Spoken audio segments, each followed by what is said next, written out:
my garden today, the daffodils are about 5-6 inches through the snow, which reminds me that today is 70 days from the beginning of Easels in the Gardens. And shameless pitch, I know. But Easels is coming up, and that's enough time to let you invite your friends and family members from out of town to come for this really spectacular weekend that we have every 2 years. We've got a lovely group of gardens lined up and painters in the gardens, and we're going to have a couple of very nice parties, and the Albemarle Queen is going to be here all weekend doing special tours. So it's really very special, and it's something that supports the Cupola House for 2 years. So give it a thought. Hope to see you there. Our speaker tonight is Robert Leath, who is Executive Director of the Edenton Historical Commission and the Elizabeth Van Moore Foundation.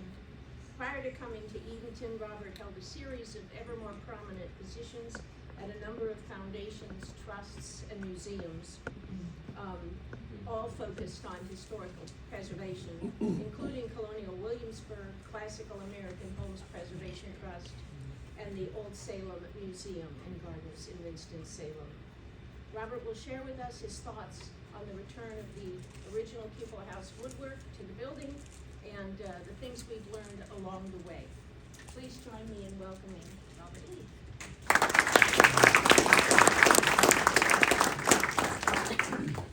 Heidi, thank you. Can everybody hear me relatively well? I'll try to project. So the title for my talk tonight is actually based on the title for the article that appeared in the magazine Antiques. On the November-December issue, they did an article on sort of the status update of the Cupola House woodwork reinstallation project, because it is important to note that this project right here in Edenton is getting a lot of national attention. There is a national audience following it on social media, cheering for it. So I wrote this article in September. It came out in November, December. So at that point, it was called Restoring a North Carolina Icon, Part 1 or 2 will come out later this year. But given where we are now, since I wrote that, I think I've really got to call this Part 1.5, because a lot has happened in the last 5 months. And then I share with you the subtitle that the magazine gave it. I try to be a good author. When I give an editor something, I said, here, you make it wonderful. So they came back with the subtitle, The Magnificent Woodwork of Edenton's Cupola House Returns Home. And I think, as you'll see, that theme really sort of holds true. So we all know the gist of the story. In 1918, the curators from the Brooklyn Museum come to Edenton, and they call on Miss Tilly Bond, who's the last living member of the family living in the Cupola House when it's really in this condition. And they convince her to sell all of the interior woodwork, because the Brooklyn Museum is embarked on a big project. They're going to get original historic woodwork from all of the 13 original American colonies and create an exhibition inside the museum on American history and decorative arts. And once they see the quality of the woodwork that's behind those doors and windows, they're like, we've got to have it. And they make Tilly Bond an offer that she just can't quite refuse. So we then know that from the period of the woodwork's installation in Brooklyn, it really did serve as this backdrop for all of their displays of early American furniture and decorative arts. And it really was the perfect setting for that. Here you see how they've reconstructed the stair passage on the left with the dining room up above and the parlor below, where all of these very ornate door surrounds and chimney pieces are really taking prominent pride of place in the museum's installation. But just as they, in 1918, came to Edenton and started labeling, here's one of their 1918 photographs. of the dining house woodwork. And if you look carefully, you can see the marks on each piece of woodwork because they're labeling it for dismantlement. So just as they labeled it for dismantlement, packed it all, removed it, packed it all up, loaded it in a train car, and shipped it to New York City. A couple of years ago, a miracle happened, and they said, "We're rethinking our museum. Would you be interested in getting all of your woodwork back?" Now, keep in mind, the reason why they did that is because they had been getting Christmas cards from the Cupola Association every year since 1918. Wow. Basically saying, "How's our woodwork doing? Does it miss Edenton? Would it like to come home for a visit? Maybe an extended stay?" So, you know, a lot of museums in America have been rethinking their museum installations, what's relevant to new modern museum audiences. And they realized that this was no longer where they wanted to be in Brooklyn. And so they've dismantled most of their early American period rooms to create new galleries for modern art, which seems to be a better fit for the current Brooklyn museum audience. So we're able to reverse the process. And here you see the photograph of the very same woodwork now relabeled in Brooklyn for the deinstallation process to begin in Brooklyn, where amazingly all the same woodwork would be labeled and deinstalled, and the destructive process would begin of removing the woodwork. But even with the destructive process in Brooklyn of removing it, we began to make some initial discoveries that hadn't been known before. And then finally, on that fateful day, instead of in a train car, but in this big Penske box truck, all the woodwork came back to Edenton. This was in November of 2024 and has been in a warehouse until now. It's in the process of being reinstalled. And on the left, you see the magnificent built-in china cupboard from the dining room sitting on the loading dock of the Brooklyn Museum. And if you ever want to hear how difficult that was to load onto that truck, Andrew Owenby would be happy to tell you about it. And then the second destructive phase began because the museum had meticulously recreated all of the woodwork in the 1960s after Brooklyn had said no to the Christmas cards for about the 10th time. Now, all of the reproduction woodwork had to be meticulously taken out and put into storage in preparation for the original woodwork to go back in. And so until very recently, this was the stage of the project that we were in. But again, out of destruction comes discovery. Because in removing the woodwork and stripping it back, new things could be seen, new evidence could be found, exactly how the building had been built originally, the original 18th century plaster lab, new information about the staircase and how it was put together. Really a lot of very exciting discoveries. I know Andrew Owenby has already given, I think, a series of 3 lectures with periodic updates. And I think he's set for another 4th one in the next couple of months that will be even more exciting. And so after all the deinstallation, we were able to enter into a phase of doing the necessary repairs, upgrades to electrical wiring, plumbing, security systems, etc. All of those kinds of things that are necessary. And again, in terms of that process of discovery, it was in removing the reproduction woodwork that something that was alluded to in some earlier evidence was discovered, and that is that this doorway, when Brooklyn installed it in the museum in Brooklyn, they closed this up. So when the Cupola House recreated Brooklyn in the 60s, they closed this up. What we discovered was this doorway was absolutely original. This was there when the house was being completed in the late 1750s. This door was added, and luckily, thanks to historic paint analysis, we actually realized that what Brooklyn did was they moved this original door to that spot, and that's what came back. So this door, we think, was added in the roughly the 1820s. That was left in place. This was sealed up. Now, do you want to know my curatorial opinion as to why it was sealed up?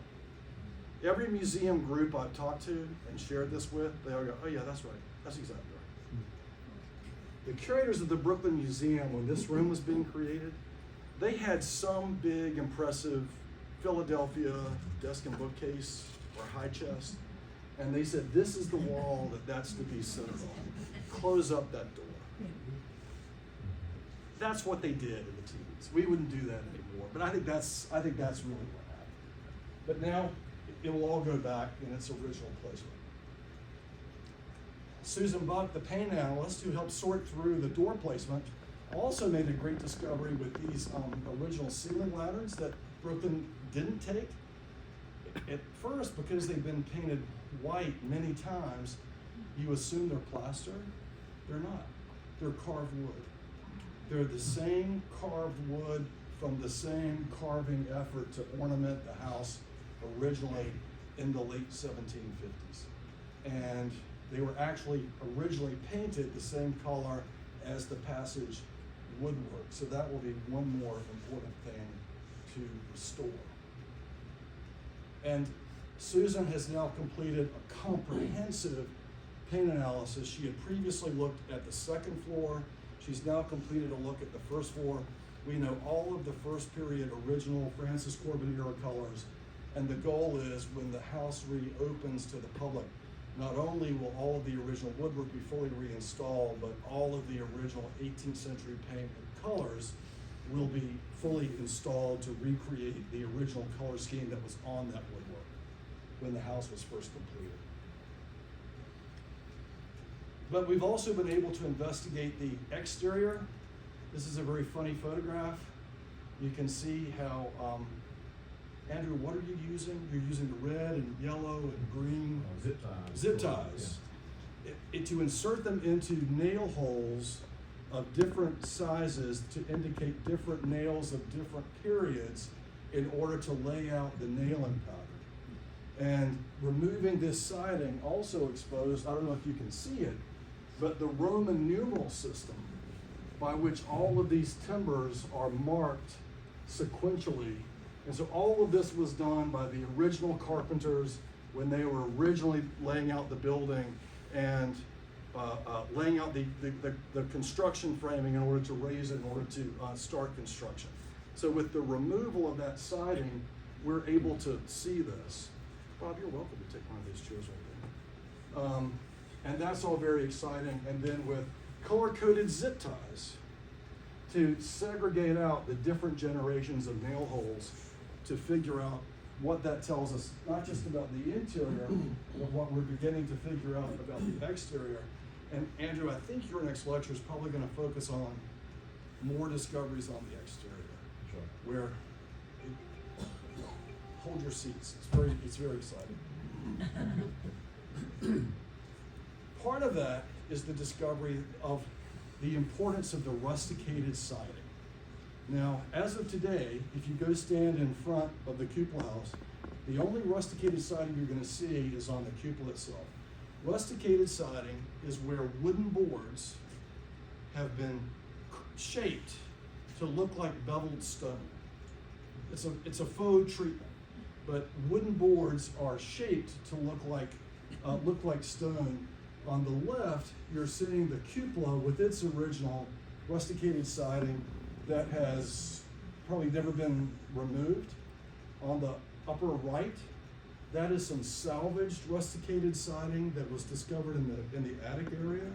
So there was a lot of it when it was all removed, and it all seems to have been removed in about that same 1820 period that I mentioned earlier, because in Brooklyn, when this mantle from the first floor back room was removed from the wall, The moment it was removed from the wall and they looked at the back of it from the first get-go, they saw that this was constructed out of reused rusticated siding. So about 1820, there was a massive campaign of repair. We'll come back to that. About 1820, that's when this rear chimney was built. Coinciding with the massive repair, all the rusticated siding is coming off the house. Why throw away perfectly good lumber? Why not reuse it, flip it around, and use it for the construction of this mantle? And Susan was then able to date the paint on the front side of the mantle, proving that the original layer was composed of elements that did not exist in common house paint before about 1820. So it had to be 1820 or after when all of this was done. So it's a sort of a head bone connected to the neck bone, to the foot bone, to the ankle bone, to the toe bone, in that you can then sort of realize that the original rusticated siding that covered the front of the house got all removed and then reused about 1820. So you can sort of chart the timeline of the history of the rusticated siding from the late 1750s into the 1820s. Now, this is intriguing because rusticated siding is really pretty sophisticated stuff. And it puts the Cupola house in very distinguished company. It became a big fad in the 1750s. The two buildings you're seeing on the right-hand side, obviously the Cupola house on the left, the two buildings you're seeing on the right, the upper, are the Redwood Library and the Vernon House in Newport, Rhode Island. Those are, there's more surviving 1750s rusticated siding in Newport, Rhode Island than anywhere else. There was an architect there named Peter Harrison. He really adopts it, and it became very popular there. And then there are a couple of examples of it being used in Virginia, most prominently at this house you've probably never heard of called Mount Vernon. But so the Cupola house, if you can imagine, and Andrew will talk much more about this in much more detail, you now have to look at the front of the house and imagine that entire thing covered in rusticated siding. So it is part of that same distinguished 1750s architectural group as what's going on in Newport, Rhode Island, and what's going on and what George Washington is doing at Mount Vernon. And basically what we see, without trying to steal any of Andrew's thunder, is that the repairs to the exterior in the 1820s are so intrusive and so radical that they really completely change the front appearance of the house forever. So what we see now is a heavily repaired, heavily modified, heavily simplified front facade of the Cupola house, where in 1760, if you had stood right there, in all likelihood, your jaw would have dropped. But I'm going to let Andrew explain that at his next talk. Am I overstating the case? No. Am I understating it? Maybe. So the point being that we now know that the Cupola house, as originally constructed, it was without a doubt the finest residence in colonial North Carolina. And it was part of a very, very distinguished group of houses being built in the American colonies in the 1850s. And that leads to a logical question. Where are Edenton's other Cupola houses? Why aren't there other houses with cupolas? Why aren't there other houses with rusticated siding? Why aren't there other houses in Edenton from the 1760s and 70s with the same degree of interior woodwork? But there aren't any. Why is the Cupola house so unique in North Carolina? Why is it a singular building? Why is it such a singular building where there's nothing else like it around it? Well, you've got to then start applying some logic to figure out how can that be the case. And what you've really then got to do is get lucky. It was around Thanksgiving that, going through some Chowan County loose court records on Family Search, How many of you are members of Family Search and Ancestry.com? So Family Search has just added this super cool new feature called full text search, where it will search for individual. It has scanned original documents and done online character recognition so that you can search for particular words. So I had no reason to search for this guy's name, Martin von Edenton. I was looking for something else, but suddenly I found this document plus 2 others, proving that this craftsman, whom I'd known about for some time, was suddenly in Edenton, North Carolina, in 1759 and 1760, the very years that the Cupola house was being complete. Now, even better, in this court document, so I will not vouch for Martin von Edenton's character. He might have been a bit of a rogue, but he definitely has a tendency to get in debt.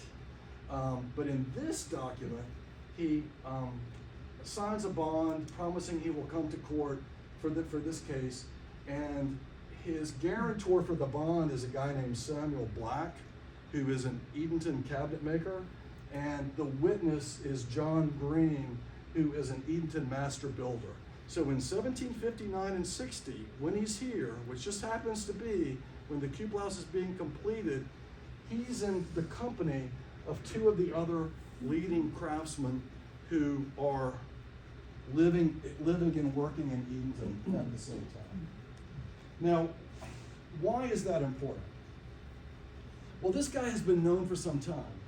He's been published since the 1750s because of this desk and bookcase that says made by Martin van Edenton. It's in the Colonial Williamsburg collection. You can compare the signatures. It's actually pretty cool to see. He's got a very competent hand. A lot of craftsmen necessarily don't. And I will say this about the debt and the court cases. How many of you remember the 1960s movie, The Agony and the Ecstasy, with Charlton Heston and Rex Harrison, about Michelangelo as the sort of tortured character? So when I tell you the shocking revelation that a master builder might have had personal and financial problems, have you ever heard of that before? Are y'all completely unaware of the idea that sometimes very creative craftsmen have very complicated personal lives? It just goes with the territory quite often. So Martin von Edenton has been known since the 50s for this piece of furniture in Colonial Williamsburg's collection. Mesda, because of the Mesda Research Center, had done a lot of work tracking him. There are many cards documenting his career. Actually, for him, 59-60, the first positive records for him are actually the ones that now place him in Edenton. That's very interesting. The earliest documents for him are now the very ones that place him in Edenton. We know that he and his probably brother Morris Edenton, were in King William County, Virginia, in the sort of the Middle Peninsula. They were later up in Dumfries in Virginia, up on the Potomac River, but then really settled into this area along the James, where we know that Martin lives here, Morris lives here, and later here, and you've basically got the triangle between Richmond and Petersburg and Williamsburg. So that's where they end up living most of their careers. And Mesda had documented Martin's pretty amazing newspaper advertisements. So here's one from the Virginia Gazette in 1777. And he basically writes this himself, so he's very literate. He's very fluid with the English language. Martin V. Edenton and Captain Richard Bawes in Chesterfield County, being now at leisure, would be glad to be employed as a master workman in the various branches of architecture, either in public or private buildings, from the most elegant and superb down to the gentleman's plain country seat. He understands the various branches of the cabinet business, Chinese and Gothic work, carving and turning, and is an adept in the several branches of architecture, both ancient and modern. He has an excellent assortment of tools and books for his business, and will take charge of any number of hands in the mechanic way. Here's another ad placed at the same time. And when you lift out the words that he advertises are his specialty and his stock in trade, carving and turning, doors with pediments, elegant chimney pieces, complex staircases with ramps and twists, plus his elegant tools and all of his books of architecture. When you take all those elements out, he's advertising every single thing that makes the Cupola House in Port architecture and Port unique. All of that is part of his toolkit, and he just happens to be here in 1759 and 60. After he dies, his brother becomes the executor of his estate and advertises that for sale 12 to 15 books of architecture by the latest and best authors in Britain, Swan, Payne, Langley, Halfpenny. We're going to take a quick look at Abraham Swan, Batty Langley, and William Halfpenny, and how his ownership of those particular books drives research on the Cupola House itself. Now, it's been known that the Cupola House is heavily pattern book derived for quite some time.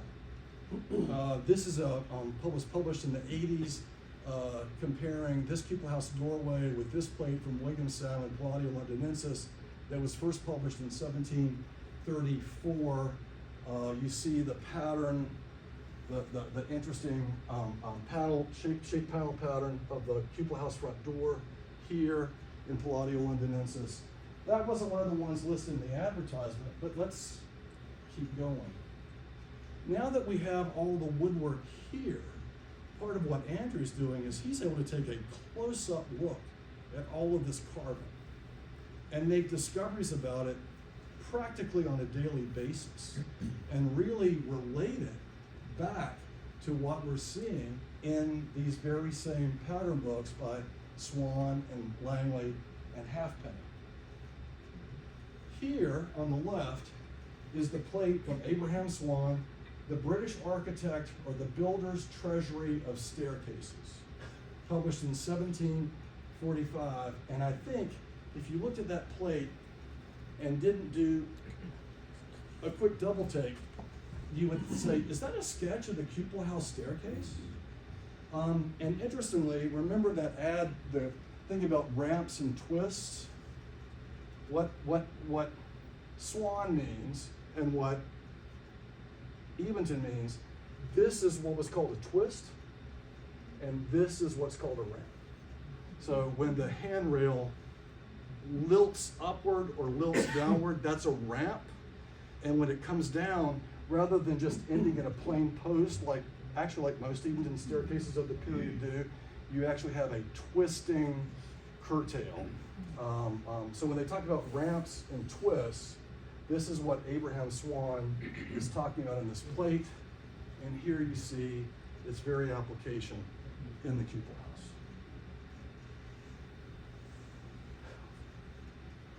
House. Even more amazingly, let's move on to Batty Langley and the City and Country Builder, Workman's Treasury of Design, 1740. Here is his plate for how to do a domed cupboard. And you construct the dome just like this. And when you flip the cupboard around at the Cupola House, it's constructed just like that.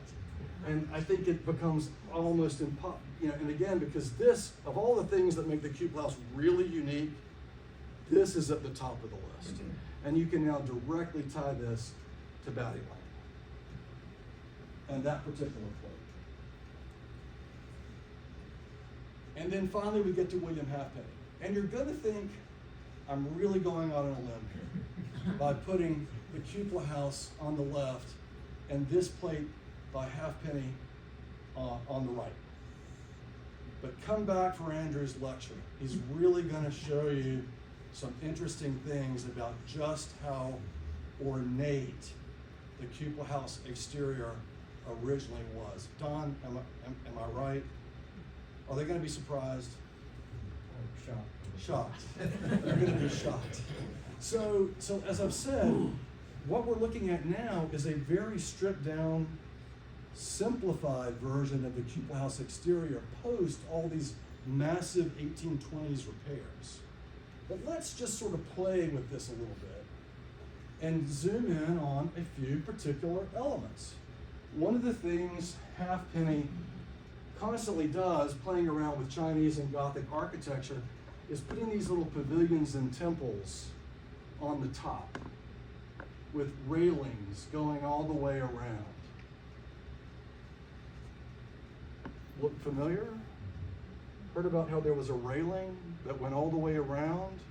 How many of you remember that Miss Tilly Bond recalled that the cupola used to be surrounded by a balcony, and then that was where her grandmother and great-grandmother went to take tea. Now, as architectural historians in the 20th and 21st century, when we hear those things, we roll our eyes. Antiquarian, claptrap, exaggeration. But here I think we're actually seeing, they probably did go take tea up there, because it was kind of a little tea pavilion built on top of the house. Look at the shaping of these gables here. Andrew will share with you what he's discovering about how the gables and how the roof was all originally constructed to be much more decorative. Look at the use of these decorative finials here and how you have them here, on the house. There's much more of a relationship to this plate from William Halfpenny than you might first think when you just look at it like that. But once you zoom in on the details and learn about more details, the fact that the cupola house really sort of seems to be a house built in a more exotic taste of the 1750s, which was a real trend that they almost never survived. It really makes the cupola house an even more rare and important survival as a piece of mid-18th century American domestic architecture. So I asked the question before, where are Edenton's other cupola houses? Where are the houses with cupolas? Where is the rusticated siding? Where is the carved interior woodwork? And why is the cupola house so unique in North Carolina? Well, how do we logically try to come up with the answer to that question? And I think that's where, one of the most important essential elements of research when you're researching a question is you can't just take a few facts and create a linear path. You really have to do the full 360-degree circle. You have to take all the facts that you're looking at, you've got to make sure you've got them all, and you come at them from different angles to try to arrive at the best answer. So I've put together this list of questions to help answer, why is the cupola house so unique in North Carolina? Well, who was in Edenton in 1759 and 60? And specifically, who were the craftsmen capable of being involved in house construction and decoration in 59 and 60, which was the very time the cupola house was being finished? Who advertised their skills in architectural carving and turning? Who advertised their skill designing door frames and chimney pieces? Who advertised their skill constructing staircases with ramps and twists? Who owned a large library of architectural pattern books? And who owned the very pattern books seen used at the cupola house?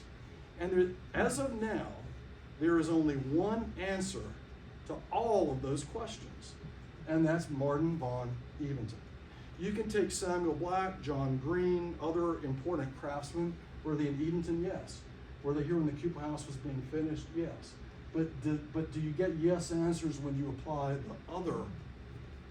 the other set of questions? Suddenly those answers become no.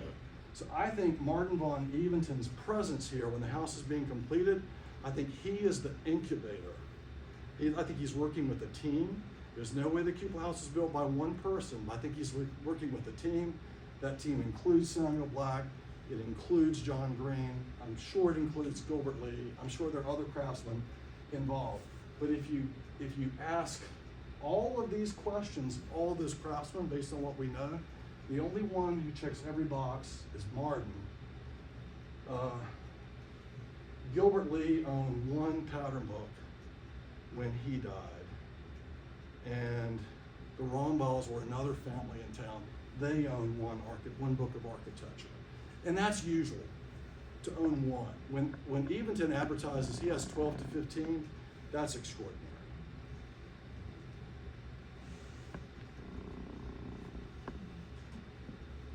So what this means is that if we go back to that artifact of 1918, of the house as Tilly Bond was willing to and had to part with the original woodwork, we now understand it so much better. And that understanding is still continuing. And we now realize that what we were looking at in 1918, and in some degree what we're even looking at today, is a shadow of his former self. That 1820s campaign had been massive.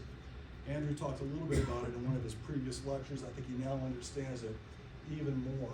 And what we really now know is that the Cupola house, when originally constructed, it had one of the most complex, one of the most academic interiors, not only in North Carolina, but really in the South. And what we're learning about the exterior made it even more extraordinary and really amps up its importance in the world of 18th century American domestic architecture in a way that I think means that when this project finally comes to a close, it's going to be worth one heck of a celebration. Thank you.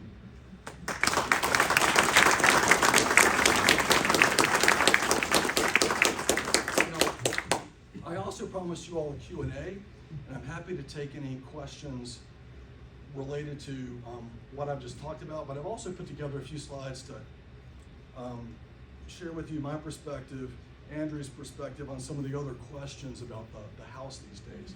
Does anybody have any questions about what I just presented? Daryl? Does Enzo have any questions? I got one question. Okay, Larry. My question is, are you gonna put the original siding back on that house? I think, so our plan is to have the interior reinstalled by June. And at that point, I think we've investigated the exterior. I think we know there's a little bit more investigation needed. And I would think that it means that once the interior is completed, a campaign to fully address the exterior becomes the logical next thing. Yeah. But I think again, I know Andrew's gonna be part of this very series, and he'll go into much more detail. My goal was to only whet your appetites with what the details he's really seeing. Right now, just so people know, since you're in the library tonight, as you came through, there was a display case on your left-hand side. There are original pieces in that display case, at least for another couple days. Rusticated sidings in there, some of the support for the walkway around the cupola are there. And then there's an original stair tread there, so there's, and a finial is in there as well. Great stuff. So you can see it up close and personal. Any other questions about what I just presented? Yes. Do you know if they gave the Brooklyn Museum gave back their woodwork to the other 12 colonies, or what their plan is with that? So the first woodwork was from South Carolina. It went up at public auction at Bronx. It was bought by a South Carolinian and has gone back to South Carolina to be part of a South Carolina project. The next woodwork was from the Eastern Shore of Maryland, and after the word got out about the Cupola house arrangement, that family and their local museum got together, and they're actually going to build a wing onto the back of their museum. And once they actually reached out to the Brooklyn Museum like 3 days before the auction, and the Brooklyn Museum called off the auction in order to enter into that deal with them. So where they can, return woodwork to its original location, they really do want to do that. The rooms after that, I've kind of lost track of it, but at least with those cases. They were right together about. Those were all right three in together. In Brooklyn. Those were the first three The cases. Cupola house was in the middle and the South Carolina room was adjacent. They were basically stacked right there together. It was kind of neat to go in and see all those together. Sorry. What was the original color of that fantastic woodwork? It, inside or outside? Inside. Every room was different. So when we reopened and we finished repainting the interior, you'll have to come. And it'll be quite an experience. So everything was painted then? Yeah, everything was painted. Yeah, everything was painted, but rooms were different colors, and some of them were like really some of the boldest, most expensive colors available in the 18th century. Because the photo you had from 1918, I guess it was, it looked Yeah. like it was maybe even natural wood color, or was that paint? Have you ever heard the expression, too poor to paint and too proud to whitewash? That's kind of where the bonds were at that point in time. Yes, ma'am? As you document all these discoveries of what originally was, would it be possible to hire an artist to make a drawing of what it could have looked like with all of those? Well, right now, Andrew Owenby is preening to become an artist. We don't allow that. And putting together some sketches that he can present, in his next lecture. That would be fun to see. Yeah, it will be fun to see. I now want to move on to some of the other, research and our understanding of the house and share with you mine and Andrew's perspective. And in this case, we're not even going to ask you to believe us. We're going to go back to 1980. There was a man named Bruce Cheeseman. Bruce Cheeseman was with North Carolina State Archives, and he devoted a huge amount of time to creating a 3-volume report on the Cupola house. 600 pages. The next time you're snowed in, it's all online. It's a wonderful way to spend a snowed in weekend with all 3 volumes of Bruce Cheeseman's report on the Cupola house. So here on page 10 and 11, I've highlighted what I think does become very important in getting at what was the evolving relationship between Francis Corbin and Lord Granville. And here you see Chapter 2 provides an in-depth biographical study of Corbin, drawing much of its information from a series of letters between Corbin and Lord Granville. The letters deal exclusively with politics and unfortunately mention nothing of the Cupola house. However, as the reader shall see, they provide considerable insight into Corbin's controversial and checkered political career. Looking at all the documents, I agree with Cheeseman. I think and you have to admire him and respect him because of what he did, creating a 600-page report, but also the State Archives was the official repository for microfilm of all of the Granville papers, and they were actually in direct correspondence with Lord Granville's descendant, the Marquis of Bath, and all of the papers survived still in that private library, but they were microfilmed, and the microfilm was given to North Carolina State Archives. So Cheeseman had really special access to those records. And I think when he says that the Cupola house unfortunately is never mentioned, I think that's actually the case. It raises another really interesting question that nobody's ever been able to answer. And it puzzles me, and that is, where was Lord Granville's land office? It was in Edenton. I've created a timeline, again, in terms of trying to look at research at 360 degrees. Timelines are always useful. We know that by 1750, Governor Gabriel Johnston wrote to Granville about his new land office in Edenton.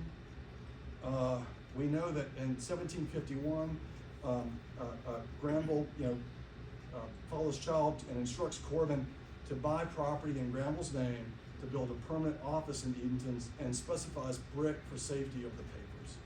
I'll come back to these because these are little facts that I think kind of become important. 1755, there's confusion, and Corbin has moved a lot of the papers to Enfield, and I'll come back to that. But we know that in 1756, Granville appoints Bodley co-agent and instructs Corbin to immediately rent a house and then to build one in Granville's name. And by 1757, Granville issues a declaration that refers to his lordship's office in Edenton. By 59, you've got the Enfield riots, and Francis Corbin is fired and he's replaced by Thomas Child. And we know that by 1760, Child is writing to Granville that his clerks are working in the Edenton office, sorting out the deeds and grants. And then by 1763, Lord Granville dies, and the Edenton land office is officially closed.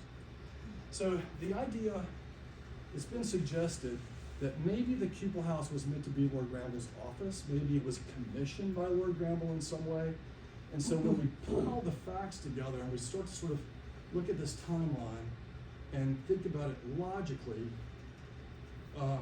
the first question is the easiest. The first question is the no-brainer. Can the Cupola House be Lord Granville's office before it is built? Denver, you're shaking your head now. Can the Cupola House be Lord Granville's office before it is built? This is just a simple application of logic.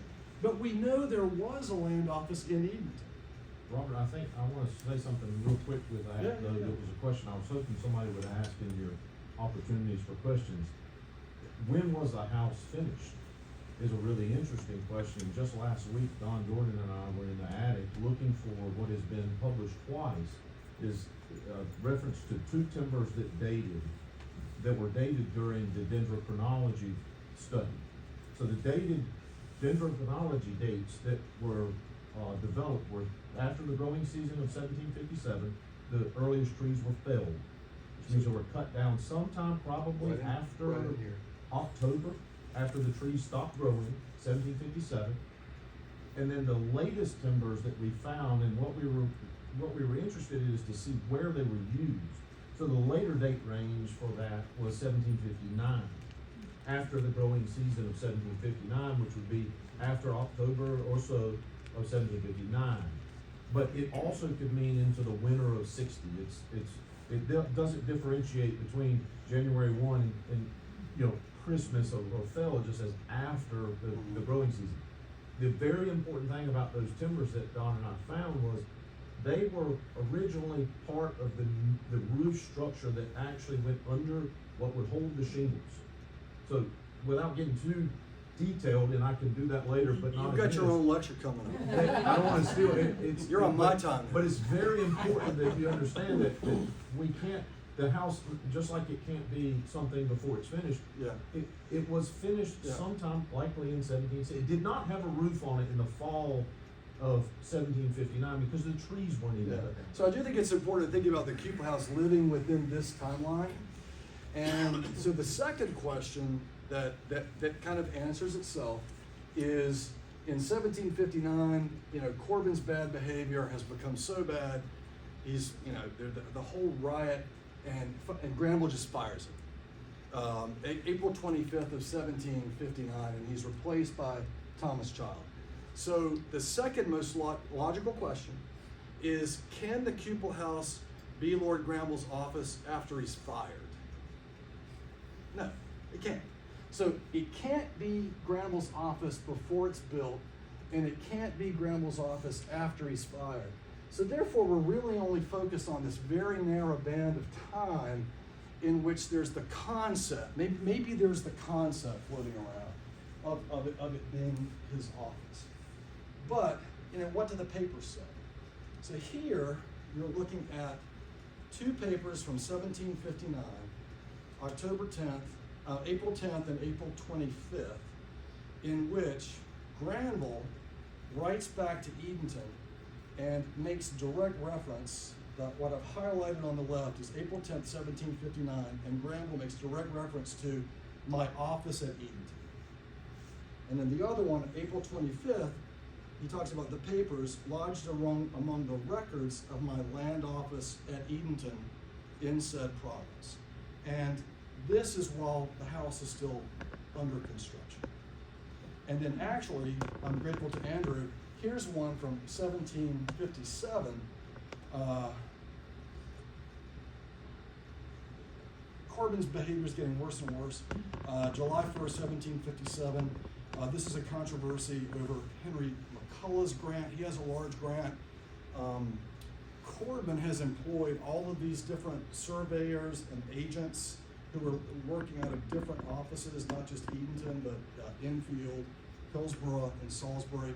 And basically, what they're doing is they're all skimming off the top. They're all overcharging and keeping the extra proceeds, and they're all skimming. And they get into a big fight where they're also trying to charge people whose grants are from Henry McCullough on his big grant of land. And so on January 1st, 57, Granville issues this declaration that they are no longer to do that. They're to recognize the McCullough grants, and they are to make sure all the papers are properly filed out of his lordship's office at Edenton. So, you know, we've gone from, it can't be Granville's office before it's built. It can't be Granville's office after it's fired. And there's definitely an office that Granville's explicitly referring to during construction. And let's see what's going on. And a lot of the confusion comes, I think, from this document. This is the 1756 order. But if you look at it, you have to look at it carefully and read it. And I talked about Granville getting in more trouble. So this is written in 56. I'm going to read you, if you're interested in Cheeseman, his second chapter on Corbin was republished in the Mesda Journal, and you can also get this online. But Governor Dobbs, who he and Corbin hate each other, and Dobbs writes to Lord Granville in November 2955. Since Mr. Corbin has been pleased to attack my character unjustly, your lordship must allow me to acquaint you to the character he bears here, and part his management of your lordship's affairs and conduct as one of the council. First, it is said that there is no dependence on his veracity or belief to be given to his word, that for his own ends he is often guilty of misrepresentation and declaring of untruths, and he has occasioned such coldness between him and his neighbors and with many gentlemen in the country, and he expects to be allowed great liberties as being your lordship's agent. As to his management of your lordship's affairs, he carries it with a high hand to the claimant of warrants for lands. He fixed his office at Colonel Haywood's in Edgecombe County for all warrants and deeds, and no person is to be admitted but through Colonel Haywood or his sons, for which money must be paid to gain his friendship, and no person knows what fees are charged. So Granville gets this in late 55, and it's important to know that before you get to what he says here. It's been possible to read this as maybe in some way empowering Corbin. It's the exact opposite. Granville is clipping his wings. Granville has sent a brand new co-agent, Joshua Bogley. Corbin is no longer exclusively in control. And the sections that I've highlighted here, 1 September 1756, I would have you both forthwith. Note how he's talking to the two of them. He's making a big distinction. I've got two guys in charge now, and I'm talking to both of them. I would have you both forthwith to fix upon as convenient a house as may be found in that place, and hire the same for my use, to serve as an office where all my affairs may be commodiously transacted. As soon as such house shall be provided, I will have all my records, instructions, letters, and papers of all kinds, together with my seal and cipher, immediately removed into it, and lodged in 2 cases with sufficient partitions for the purpose, particular locks to which cases, and also the doors of the house, together with duplicate keys thereto, I have herewith sent, in order that each of you, my agents, shall have one set thereof in constant keeping. Remember, the earlier letter was complaining that Corbin had the papers off, nobody could get to them, nobody could get into them, the only way to get into them was to pay money. Granville is resetting the table. And then he says, as I expect that within a month at least, after Mr. Bodley's arrival at Edenton, a proper house will be hired, and my records, papers, and things removed into it, and for the first time disposed in a way to do business regularly. So, yeah, Granville's mad. He has listened to these accusations. He's beginning to close in on Corbin. He says, look, dude, you've now got a co-agent. You don't control this anymore. Go rent a house. Rent it immediately. You have 1 month. You have 1 month to rent a house, and you're to get all my papers in there, and you're to get them sorted into all these cases with partitions. And just so you know that I'm in control, I'm sending you the locks for those cases. I'm sending you the keys to those cases. I'm sending you the keys for that house that you're supposed to put. With these locks, you're supposed to put them. Because guess what? I got a set in London. I can send the next guy, you know? I mean, it's very explicit. So if we've answered the question, if we've answered the question that the Cupola house couldn't have been Granville's office before it's built, and it can't be Granville's office after he's fired, and we're really only down to about a 2-year period of time in the history of a 260-year-old house, that we see Granville's instructions to rent something immediately, and here 1757 and 1759 references to the office that exists, and it's clearly not the Cupola house. I think what you've got to come up with is that they did what he wanted, they rented a house, they got the papers in there, they built the cases, and from that point on, Granville was satisfied, because Corbin never did what he instructed him to do, which was to go buy a lot in Granville's name for Granville's heirs as his property. So a lot of the confusion has come about with this word case. Now, case. So if you take what's been put forward about the use of the word case and the word case being a room, and you track the footnote is actually for the etymology of the word cabinet. Now, you can confuse the word case and the word cabinet. Case furniture and cabinet furniture are the same thing. Case furniture and cabinetry are the same thing.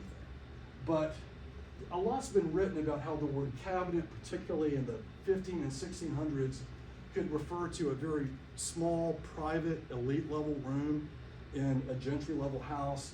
It's really discussed in great detail in this book, Life in the English Country House by Mark Gerard. This is one of the sort of the classic social history looks at architecture, and that whole definition of the word cabinet and the word closet as a very elite level space. Ham house is the best ones that survive. Here you're looking at what's called the green closet and the queen's closet, and then this is ham house. They even have a YouTube video. Ham house and the closet. You too can look it up and watch the video on YouTube. But I think we would all agree that the Cupola house didn't have cabinets or closets that look like this. So I think it's easy to see how the confusion came about through the application of the word case and confusing it with cabinet, but relying on the definition for the word cabinet that does bifurcate in exactly this way. The word case, again, two of these sort of essential works on it. Carl Lounsbury, who's a North Carolina native architectural historian, his illustrated glossary of early Southern architecture and landscape, and then later working on the book, The Chesapeake House. Go to the glossary. Use of the word case is a noun, really two definitions: a surrounding framework like a door case or a window case, or an enclosure, a box, a receptacle, what we think of as a piece of furniture. So bookcase, organ case, map case, other kinds of, and I think that's explicitly what Granville was talking about in that letter. So again, what's really interesting is, where was Lord Granville's land office in Eden? It was here in 1750. It was here until 1763. We really don't know. I think the reason we don't know is because it was rented space. So it never shows up as a deed. And nor have we ever found the account book that references the rent. The advantage of being rented space is maybe that you have one more opportunity to skim and scam a little bit in overcharging Granville on the rent. But we can see when we follow this timeline that there's a lot of sort of there's a lack of positive documentation that the house ever was Granville's office. there is a lot of positive documentation that it never was Bramble's office, but even more than that, there are a few important suggestions that it never would have been or could have been. And let me walk you through those. First, if you go all the way back to 1751, Child is the one, when Bramble writes to Corbin, he says, I agree with Mr. Child. I need a proper office in my name. I want you to go buy a piece of property. It'll be in the name of me and my heirs. And we'll have a new permanent office in Edenton in 1751. What little piece of information does that tell us? It wasn't Corbin's idea. He never liked it. He never planned to do it. It was Thomas Child's idea. He never did do it. He specifies brick. He says in order to protect the papers. Does Corbin build a brick house in a way that would follow that instruction? No. And then by the time you get into the mid-50s, into the period of construction, Corbin once again never buys a piece of land in Bramble's name, never in his heir's name. And in fact, in 1756, what he does is he buys the lot where he builds the Cupola house, and he buys the water lot opposite and builds his wharf. The wharf has nothing to do with Lord Bramble. That's all his profit. That's all his, that's all his money. So there's actually a lot of evidence to say that Francis Corbin really never intended to follow Bramble's instructions. It wasn't his idea anyway. He never built it in brick. He bought the lot in his own name for his own heirs. He built it as a personal residence. He put his initials and the year 1758 on it, whereas Bramble always had rented office space somewhere in Edenton that we just don't know where. I think I'm going to conclude with this letter from Governor Gabriel Johnston. This is the year before he dies. Corbin's already beginning to have some problems with Johnston, but Johnston dies the year later. Then Dobbs comes, and Dobbs and Corbin just hate each other. So here's what Governor Johnston writes.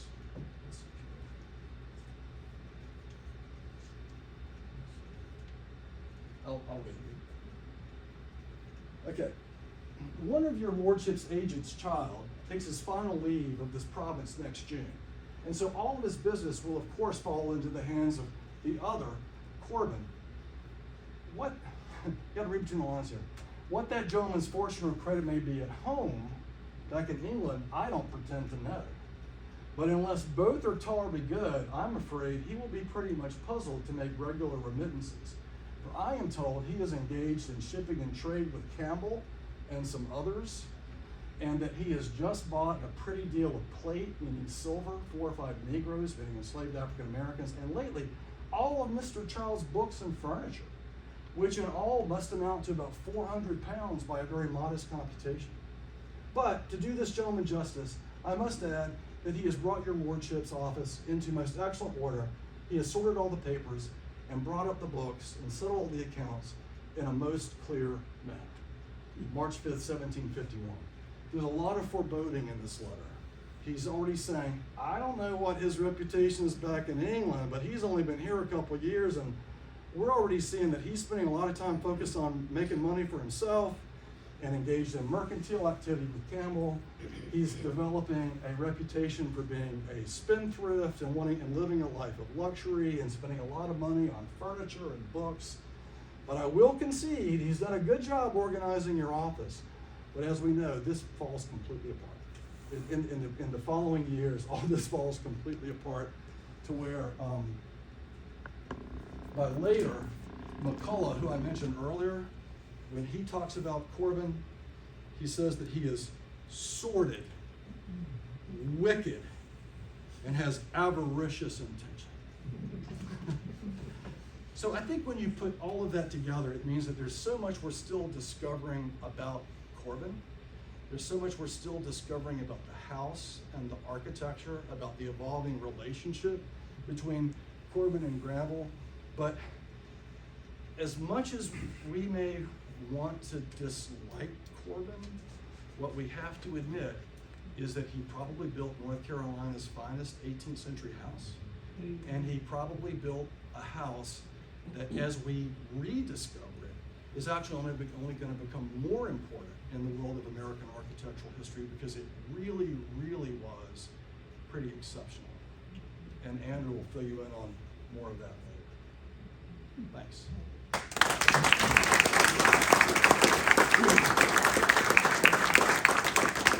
And I'll be happy to take any questions Do on. you think, I mean, would there be more records at somewhere like Longley? I mean, it looks like we could take the Cupola House board over there.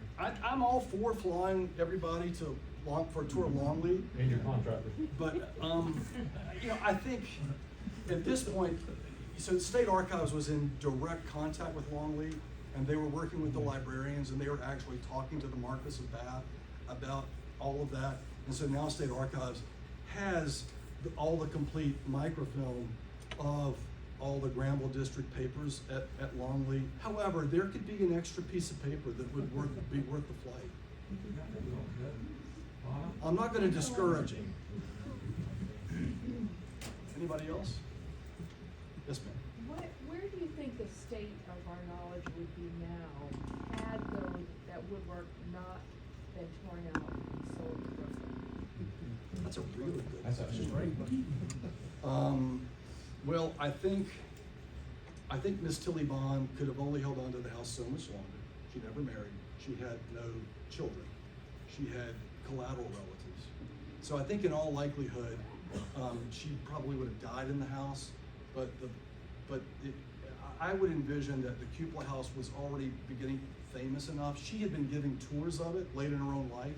This great Edenton Academy student in 1915 made it his senior thesis and wrote this incredible report going room to room, describing everything in detail. And it was important enough that it actually got published in the 1915 North Carolina Historical and Genealogical Register. So I think upon her death, I think the community would have come together.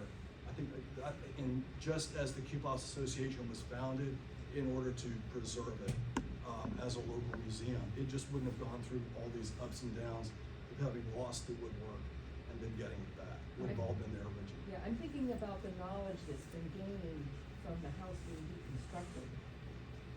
Well, you know, Because of you're the right. woodworking. I mean, the Lord moves in mysterious ways.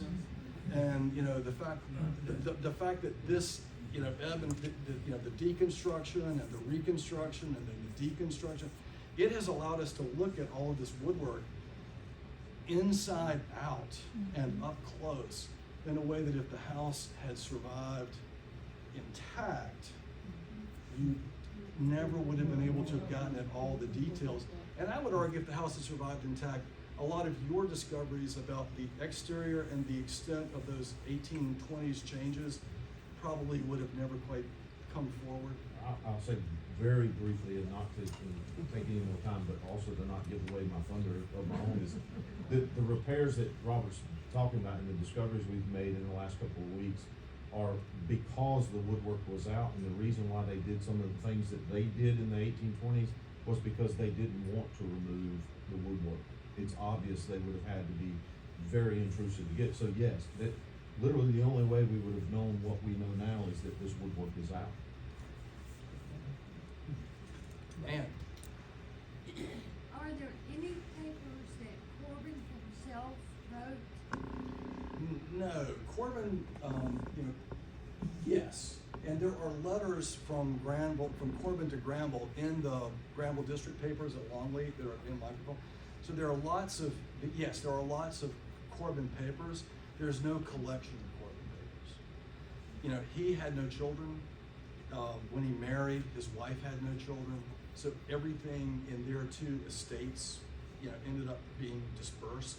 And so no body of Corbin papers has ever survived.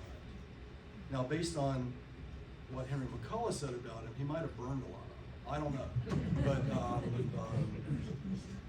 but letters that Corbin sent other people that have survived in their collections, yes. But a unified body of Corbin papers, no, that just doesn't strike me. Mark, that's correct. We don't have them. You don't have them. Chapel Hill doesn't have them. Duke doesn't have them. Longleat doesn't have them. But Longleat has a lot of papers from Corbin to Granville. He still has the copies he received. They still have the copies that he received. One of the advantages of having two roads, sort of like Corbin and Martin, is that other people were talking about it.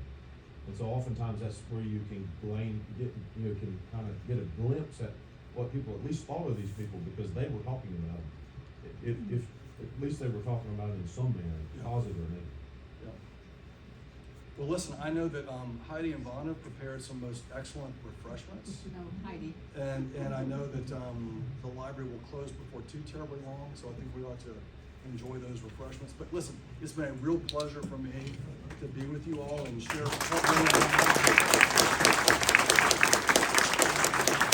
And I know that Andrew's going to pick up the story with new discoveries on the exterior, and we will eventually get to the completion of part 2. We're just not there. We're just not there yet. But thank you all so much.